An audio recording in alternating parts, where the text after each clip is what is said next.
우리 국민들이 사과를 즐겨 먹도록 하려면 어떻게 하면 될까요? 텔레비전에서 사과가 몸에 좋다는 것을 열심히 선전하면 되겠죠. 그러면 사과가 몸에 좋다는 것을 어떻게 하면 설명할 수 있을까요? 질문입니다. 사과가 몸에 좋다는 거 어떻게 하면 설명을 잘해서 우리 국민들이 사과를 애용할 수 있을까요? 저희 집 사과 농사 안 짓습니다. 일단 사과에 어떤 성분이 있고 그 성분으로 인해서 몸에 어떤 유익을 주는지에 대해서 설명하면 되지 않을까 싶어요. 일반적으로 텔레비전에서 선전하는 방법들이 그런 거잖아요. 유기산과 비타민 C가 있어서 피로 회복에 도움이 된다 그러고, 인터넷을 이렇게 보니까 펙틴이라는 성분이 있는데 이 성분이 대장암 예방하는 성분이라 그러고, 폴리페놀이라는 성분도 암 예방에 아주 좋다 그러고, 플로보노이드라는 성분이 있는데 타과일에 비해서 종양을 억제하는 효과가 있다고 하고요. 식이섬유가 풍부하기 때문에 변비 예방에 좋고, 유기산과 또 산이 몸에 피로 물질을 제거하고, 구연산은 신진대사를 원활하게 해주고 장 운동을 일으켜서 변비 예방에 좋다 그러고, 또 케세틴이라는 성분이 폐 기능을 강화하기 때문에 공기 중에 나쁜 물질이나 담배 연기 같은 것들로부터 폐를 보호해 주어서 피부를 개선하고 등등 인터넷을 찾아보면 금방 알 수 있잖아요. 그래서 이런 성분이 있어서 몸에 좋으니까 이거 많이 드세요 그럽니다. 자, 그러면 구원의 풍성함이, 구원이 얼마나 좋은지를, 그 구원이 우리의 영혼에, 우리의 삶에, 현재의 삶뿐만 아니라 미래의 삶에도 얼마나 유익한지를 설명하려면 방법은 똑같습니다. 구원이 얼마나 풍성한지, 구원 속에 얼마나 좋은 성분이 들어있는가를 설명해 주면 돼요. 그래서 구원에는 우리의 영혼과 삶에 유익한 어떤 성분들이 들어있는가에 대해서 성경이 우리에게 말씀합니다. 그래서 구원이라는 것을 이게 성분 조사를 해보니까 거기에 부르심이라는 성분도 있고, 중생이라는 성분도 있고, 회개, 회심이라는 성분도 있고, 믿음이라는 성분도 있고, 칭이라는 성분도 있고, 양자됨의 성분도 있고, 성화라는 성분도 있고, 영화라는 성분도 있고. 자, 이러한 구원 속에 포함되어진 이와 같은 성분들로 인하여서 이 구원은 우리의 영과 육뿐만 아니라 현재의 삶과 미래의 삶에 유익하기 때문에, 그래서 사람들은 구원을 받아야 하고 구원을 갈망해야 되고 구원을 사모해야 합니다. 이걸 말하려고 성경은 여러 측면 속에서 이 구원의 성분에 대해서 말씀을 하고 있는 겁니다. 이것이 구원론의 내용들이에요. 이것을 논리적인 순서대로 부르심, 중생, 회심, 믿음, 칭의, 양자됨, 성화, 영화, 이렇게 논리적인 순서대로 그렇게 성경이 설명하려고 우리에게 말씀하고 있는 건 아닙니다. 그건 조직 신학 측면 속에서, 논리적 과정 속에서 이러이러하다라고 결정해서 내놓은 것이지, 성경은 그렇게 말씀한 것이 아닙니다. 이 구원이라는 것이 우리 사람에게 얼마나 유익한 풍성함이 있는지를 말씀하기 위해서 이런 다양한 성분들인 부르심과 중생, 회심, 믿음, 칭의, 양자됨, 성화, 영화, 이런 성분들을 설명해 주고 있는 겁니다. 자, 오늘은 구원의 풍성함 가운데서 부르심, 즉 소명에 대해서 말씀드리기를 원합니다. 제가 새벽에도 말씀드린 바와 있습니다만, 사람들이 듣기 싫어하는 말 중에 하나가 이런 거죠. 당신 필요 없는 사람이야. 굉장히 듣기 싫은 말이죠. 기분 상하는 말입니다. 모든 사람들은 자기가 존재하는 그 현장 속에서, 자기가 존재하는 공동체 속에서 가치 있고 인정받고 필요한 존재가 되고 싶어 합니다. 그런데 어느 곳에 가도 넌 필요 없는 존재다라는 그런 인상을 주거나 또 내가 받을 때는 굉장한 절망감 속에 빠지게 되죠. 그래서 사람들에게는 이런 심보가 있어요. 내가 회장일 때는 열심히 일했는데 그 다음 사람이 회장이 되면 일을 더 잘해요. 전도회가 더 잘 돼. 그럼 많이 속이 아파. 속이 아파서 야, 내가 회장 때보다 훨씬 더 이 전도회가 잘 되네. 마치 자기의 존재 가치가 좀 떨어지는 듯한 그런 인상 때문에 이게 좀 이렇게 마음이 상하신 분들이 계세요. 회사에서 퇴직을 하실 때에 가장 큰 절망감이 뭐죠? 아, 나는 회사에서는 더 이상 나는 필요 없는 사람이야. 사회에서 나는 이제는 필요 없는 그런 존재야 라고 생각하게 될 때에 굉장히 낙심감이 오게 되죠. 연세 드신 분들이 늘 하시는 말씀 가운데 아이고 이제 나는 아무 데도 쓸모가 없어. 그 옆에서 진짜 쓸모없어요 그러면 정말 낙심하죠. 그죠? 난 쓸모없는 존재야 라는 것에 대해서 굉장히 절망감을 갖습니다. 자, 이렇게 사람들은 세상과의 관계 속에서 자기의 가치를 생각하고 인정받고 싶어 하면서 살아갑니다. 그럼 성도는요? 성도의 가치는 어디서 찾아야 됩니까? 세상에서 얼마나 필요한 자인가라는 것으로 판단하면 안 되죠. 성도의 가치는 전적으로 하나님과의 관계 속에서 생각되어져야만 합니다. 세상의 가치 속에서 평가할 때 좀 떨어지면 불편하겠지만, 그러나 그것이 성도의 관점 속에서는 불행하다고 생각하면 안 됩니다. 불편한 점은 있어도 불행한 것은 아닙니다. 성도의 진짜의 가치는 하나님과 나와의 관계 속에서 어떠한가를 먼저 생각을 해야만 합니다. 성도의 존재 가치는 하나님께서 가장 먼저 나를 부르셨다라는 소명의식에서부터 시작되는 겁니다. 하나님이 나를 부르셨어라는 거, 그래 나는 가치 있는 존재야 라고 우리는 여겨야 됩니다. 갈라디아서 1장 1절에서 바울은 사람들에게서 난 것도 아니요 사람으로 말미암은 것도 아니요 오직 예수 그리스도와 그를 죽은 자 가운데서 살리신 하나님 아버지로 말미암아 사도된 바울은 자기 자신을 소개하면서 난 사람으로 된 것도 아니다, 사람으로 말미암은 것도 아니다, 예수 그리스도와 그를 죽은 자 가운데 살리신 하나님 아버지로 말미암아 내가 됐다. 하나님께서 나를 부르셨다라는 사실에 바울은 자신의 존재의 근거와 가치를 두고 있습니다.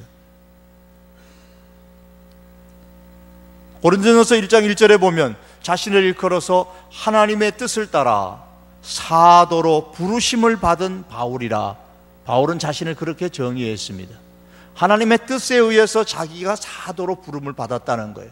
사람에 의해서 사도가 된 게 아니라는 겁니다. 자신의 사도됨의 근거를 하나님께 두고 있습니다. 소명의식이죠. 부르심입니다. 또한 바울은 자신에 대해서 말할 기회가 있을 때마다 하나님께서 자기를 어떻게 불러주셨는지에 대해서 간증을 합니다. 사도행전 22장에 가면 다메섹 도상에서 예수님께서 자기를 어떻게 불러주셨는지 그 부르심의 과정에서 있었던 간증을 하고 있습니다. 그리고 갈라디아서 1장에서도 이렇게 간증합니다.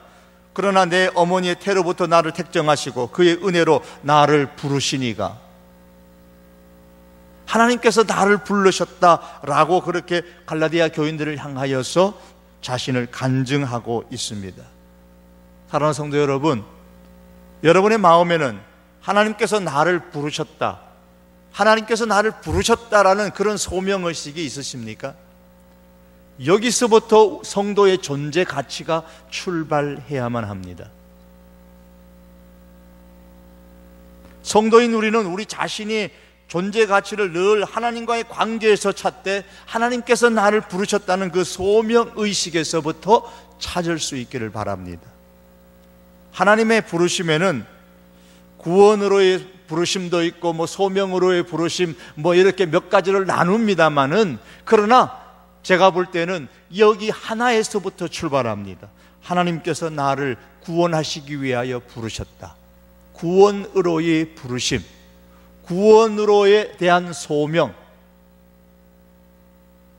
하나님께서 부르시지 않으시면 아무도 하나님께로 올 수가 없습니다. 죄로 말미암아 전적으로 부패하고 전적으로 무능력하게 된 인간은 스스로의 힘으로 회개할 수도 없고 믿을 수도 없습니다. 그래서 하나님은 전적으로 부패하고 전적으로 무능하게 된 나를 무조건적으로 값없이 주어진 구원의 선물을 받아들이도록 부르셨습니다. 그러나 하나님은 한 번도 세상의 모든 사람이 다 믿을 것이라고 결코 약속하신 적은 없으십니다. 성경은 이렇게 말씀합니다. 이 약속은 너희와 너희 자녀와 모든 먼 데 사람 곧 주 우리 하나님이 얼마든지 부르시는 자들에게 하신 것이라. 이 약속은 하나님이 부르시는 자들에게 하신 것이다 라는 말씀입니다. 하나님께서 부르시는 사람들이 있다는 거예요. 로마서 1장 16절의 말씀에 보면 내가 복음을 부끄러워하지 아니하노니 이 복음은 모든 믿는 자에게 구원을 주시는 하나님의 능력이 됨이라. 먼저는 유대인에게요 그리고 헬라인에게로다. 바울은 복음을 부끄러워하지 않는다 그랬습니다. 즉 복음 전하는 것, 복음을 믿는 것을 부끄러워하지 않는다는 겁니다. 그 이유는 복음은 모든 믿는 자에게 구원을 주시는 하나님의 능력이 되기 때문이라고 했습니다. 여기서 질문이 하나 있습니다. 자, 복음이 모든 믿는 사람에게 구원을 주시는 능력이라면 복음을 듣는 모든 사람들이 모두 다 예수님을 믿고 영접하지 않는 이유는 무엇일까요?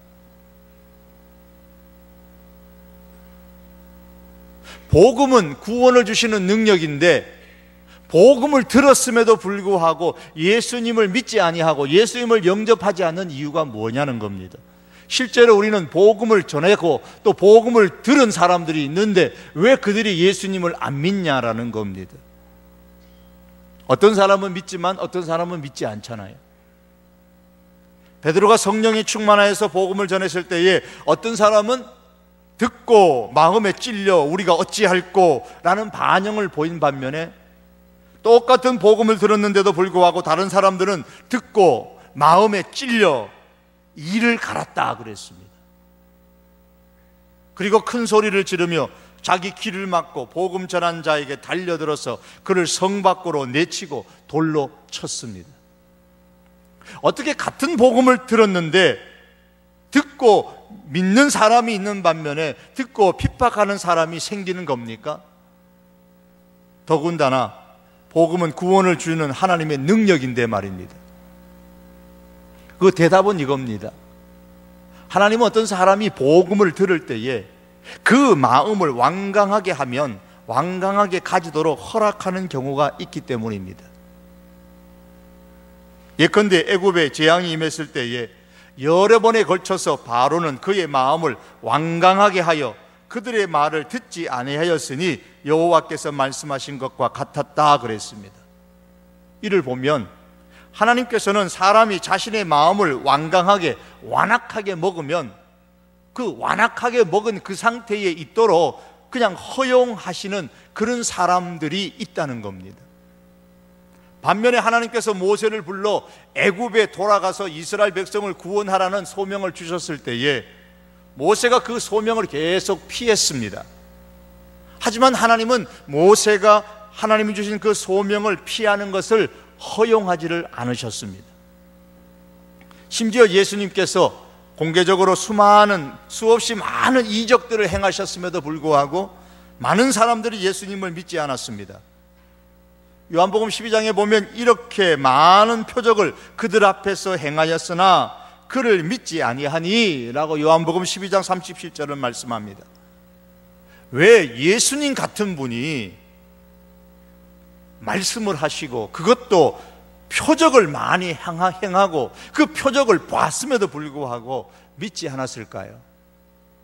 성경은 그 다음 절에서 그 이유를 이렇게 설명합니다. 이는 선지자 이사야의 말씀을 이루려 하심이라. 선지자 이사야의 말씀, 즉 구약의 말씀을 이루기 위해서다라고 했습니다.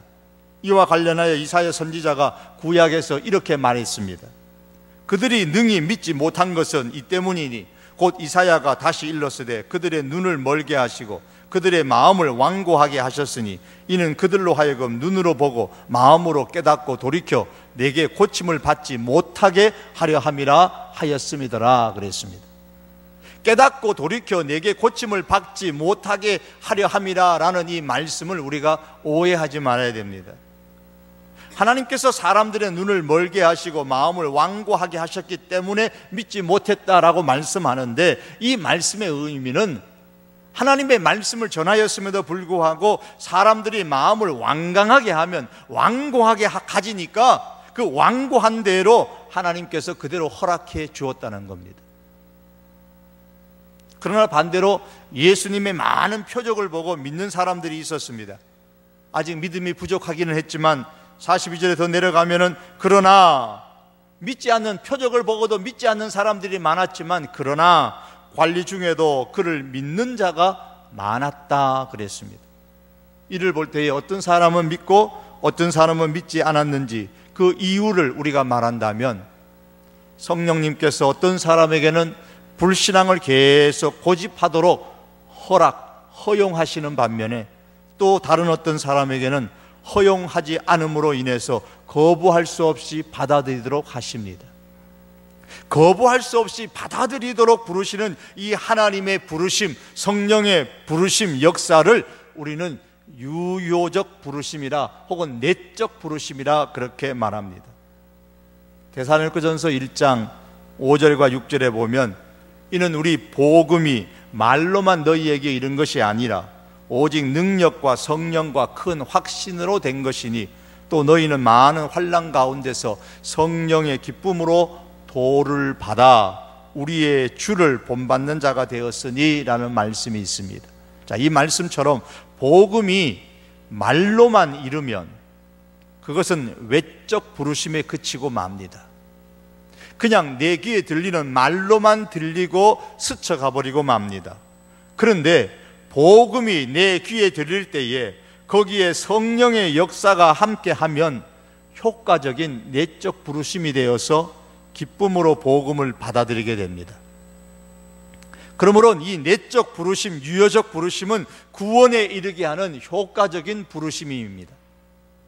내적 부르심은 강력한 부르심이고 거부할 수 없는 부르심이고 결국에는 영화에까지 이르러서 하나님 나라에서 영생을 누리게 하는 그러한 부르심입니다.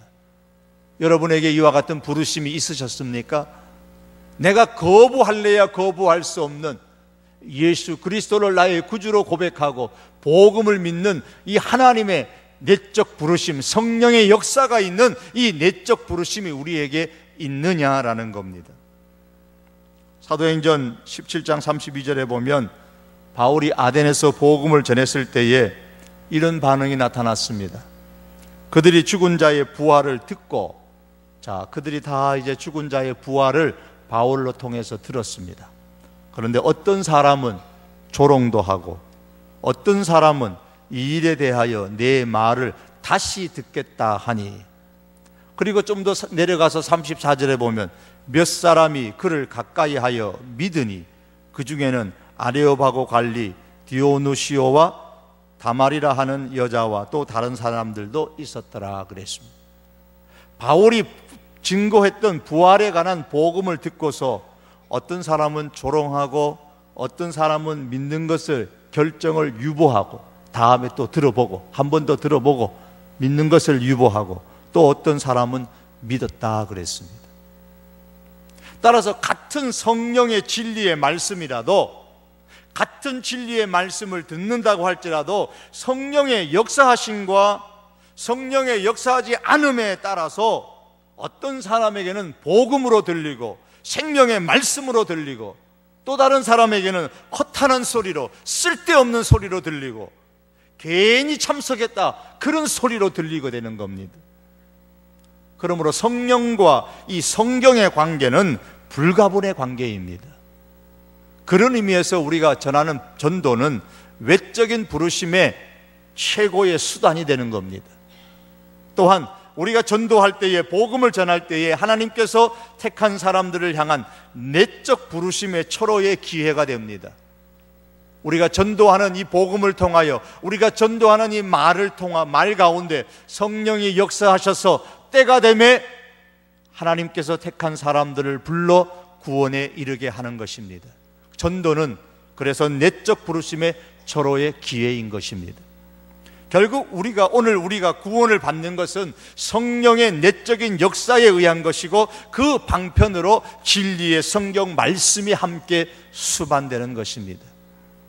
이상의 말씀을 볼 때에 성령 하나님께서 모든 사람에게 복음에 반응할 능력을 동등하게 주시지 않는다는 것을 우리가 알 수가 있습니다. 하나님의 이 내적 부르심, 구원으로 부르시는 이 내적 부르심이 모든 사람에게 주어진 은총이 아니라는 것입니다. 그런 측면 속에서 내가 하나님의 부르심을 받고 구원의 확신을 가지고 믿음으로 살아갈 수 있다는 것, 이 자체가 하나님의 큰 은혜로 우리가 받아들여야 됩니다. 그렇지 않고 이를 보면서 왜 그렇게 하시는데요?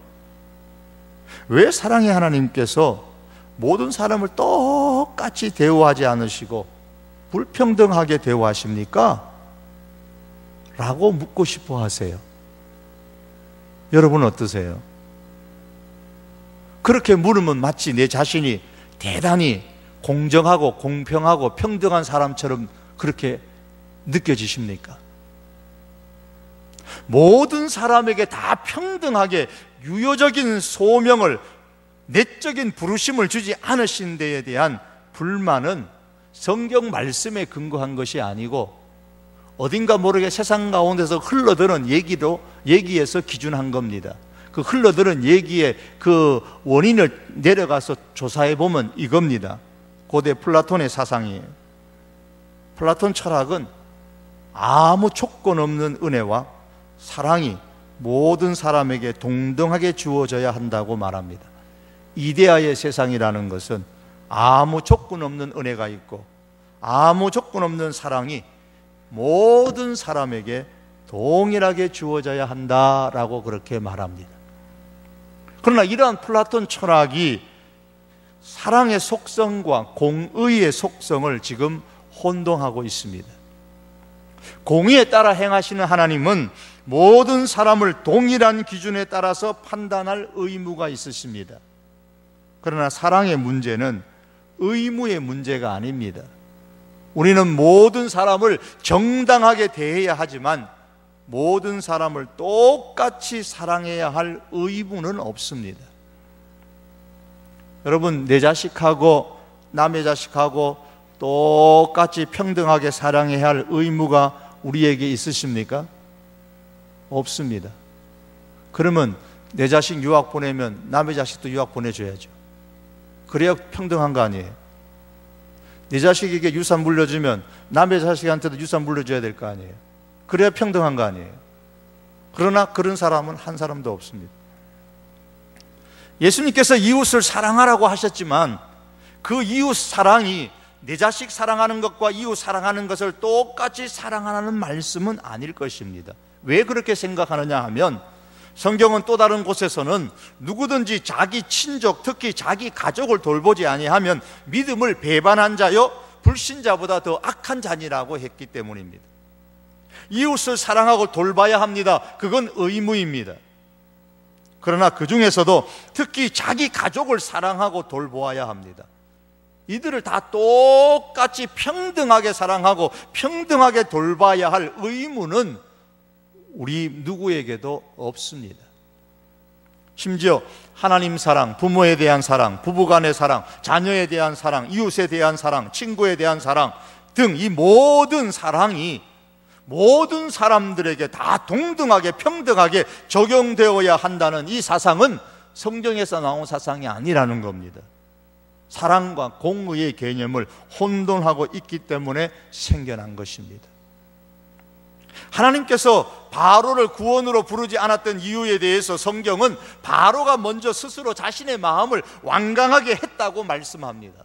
그러므로 하나님께서 바로에게 구원의 자비를 베풀지 않으셨다고 해서 마음을 완강하게 먹은 이 바로의 마음을 부드럽게 만들지 않았다고 해서 하나님께서 바로에게 부당하게 대우하신 것은 아니라는 겁니다.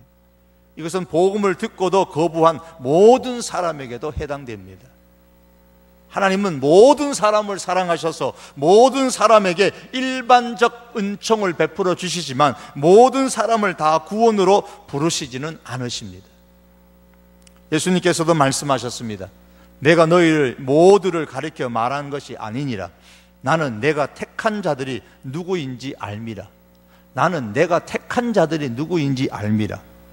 그 아심에 따라서 주님께서 우리를 택하여 세우셨습니다. 그래서 말씀하시기를 너희가 나를 택한 것이 아니요 내가 너희를 택하여 세웠다라고 말씀하셨습니다. 그러므로 성령님은 아무나 무작위로 부르시는 것이 아니라 요한복음 6장 40절 말씀처럼 아버지께서 아들에게 주신 자들을 성령께서 부르시는 겁니다. 예수님의 양이 아닌 사람들이 있습니다. 그들은 예수님의 음성을 들어도 예수님의 양이 아니기 때문에 예수님을 믿지 않습니다. 그들이 누구인지는 우리는 한순간에 믿지 않는 것 같고 쉽게 판단할 수는 없지요. 그렇기 때문에 누구인지는 모릅니다. 그러나 분명한 것은 예수님의 양이 아닌 사람들이 세상에 있습니다. 예수님의 양은 예수님의 음성을 듣고 마침내 구원의 복음을 받아들입니다. 그리고 일단 성령님의 유효적인 내적 소명에 들어온 사람은 그 누구도 아버지 하나님의 손에서 빼앗아 갈 수가 없습니다. 이에 대해서 요한복음 10장 26절에서 28절이 말씀합니다. 너희는 내 양이 아니므로 믿지 아니하는도다. 믿지 않는 이유를 내 양이 아니라고 예수님이 말씀하셨습니다. 내 양은 내 음성을 들으며 나는 그들을 알며 그들은 나를 따르느니라. 내가 그들에게 영생을 주노니 영원히 멸망하지 아니할 것이요 또 그들을 내 손에서 빼앗을 자가 없느니라. 누구에게 영원히 멸망하지 않는 영생을 줍니까? 예수님의 양에게 멸망하지 않는 영생을 주는 겁니다. 그러므로 우리는 하나님이 왜 그렇게 불평등하십니까? 라고 언짢은 듯 하나님께 물어볼 것이 아니라 왜 그러면 부르시는 사람도 있고 내적인 부르시지 않은 사람도 있는데 왜 나 같은 사람을 불러서 예수님을 믿게 하셨습니까? 내가 도대체 뭔데요? 라고 물으면서 나를 거부할 수 없이 불러주신 그 하나님의 구원의 은총에 대해서 우리가 감사하는 태도를 갖는 것이 정상적인 사람의 태도인 겁니다. 바울은 불러주신 하나님의 은혜를 알기에 자신을 일컬어서 만삭되지 못하여 난 자 같은 나라고 했습니다. 칠삭동이 같은 제대로 태어나지도 못한 나 같은 한 존재를 하나님께서 이렇게 불러주시니, 영생으로 구원으로 불러주시니 너무 감사하다는 거예요. 모든 성도 중에 지극히 작은 자보다 더 작은 나에게 이 은혜를 주셨다라고 바울은 고백했습니다. 세상적으로 말하면 사람과 비교하면 성도 가운데서 나는 지극히 부족한 사람인데 하나님은 나 같은 사람에게 은혜를 주셨다 그래요. 더 심지어는 죄인 중에 내가 괴순이라 그랬어요. 내가 죄인 중에서도 괴수 죄인인데 가장 못한 그런 죄인인데 그럼에도 불구하고 하나님께서 나를 불러주셨어요. 주님의 사람 삼아주시고 나를 하나님의 일꾼으로 세워주신 그저 주님의 그 은혜가 감사한 거예요. 이런 나에게 은혜를 주셔서 하나님의 자녀로 일꾼으로 불러주셨기에 내가 주님을 본받는 자가 되어 성도들에게 본이 되는 믿음의 사람이 되려고 힘쓰고 내 생명 바쳐서 복음을 전하는데 힘쓴다라고 그렇게 고백을 합니다. 그 고백이 바로 오늘 본문의 고백인 겁니다. 내가 달려갈 길과 주 예수께 받은 사명, 곧 하나님의 은혜의 복음을 증언하는 일을 마치려 하면은 나의 생명조차 귀한 것으로 조금 더 귀한 것으로 여기지 아니하노라. 바울의 이 고백이 어디서부터 출발되느냐? 죄인 중에 괴수인 나, 성도 중에서도 가장 못난 성도인 나, 칠삭동이 같은 나 같은 나를 하나님이 사랑하셔서 불러 영생의 구원을 주시고 일꾼 삼아 주셨기에 이 하나님의 은혜 의식이 있었기 때문에 내가 달려갈 길 다 가고 예수께 받은 이 사명을 위하여 내 생명조차 조금 더 귀한 것으로 여기지 않는다고 고백할 수 있었던 겁니다. 사랑하는 성도 여러분, 구원의 풍성함을 위하여 성령의 역사로 말미암아 우리를 불러주신 주님의 은혜를 기억하면서 감사함으로 하나님 앞에 나아갈 수 있기를 바랍니다. 그리고 나를 통하여 하나님께서 또 누군가를 부르시기를 원하신다는 이 사실을 기억하고 복음을 전하는 사람이 되십시다. 마지막으로 또한 예수님의 말씀처럼 이렇게 불러주셨으니 그 누구도 하나님 아버지의 손에서, 나는 이미 유효적 부르심 가운데, 내적인 부르심 가운데 영생으로 나를 불러주셨으니 하나님 아버지의 손에서 나를 빼앗을 자가 그 누구도 없다는 사실을 기억하고 이 구원의 확신을 가지고 자신 있게 신앙생활할 수 있는 하나님의 사람들이 될 수 있기를 주님의 이름으로 축복합니다. 기도하시겠습니다.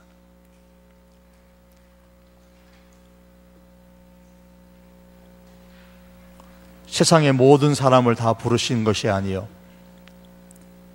하나님께서 그 깊으신 뜻대로, 그 깊으신 뜻대로 우리를 불러주셔 거부할 수 없는 성령의 역사로 말미암아 하나님의 사람 되게 하여 주셨사오니 주님 참 감사합니다. 우리가 주님을 섬기고 때로는 힘들고 어려울 때마다 이 사실을 기억하게 하시고 내 존재의 가치가 세상의 그 어떤 것으로 인하여 흔들리지 아니하고 하나님께서 나를 불러주신 이 소명에 기초하여서 우리의 존재 가치를 다시 한 번 더 정립하고 하나님 앞에 감사함으로 나아가며 복음을 가지고 나아가고 구원의 큰 확신 가운데 신앙생활할 수 있는 저희들 되게 하여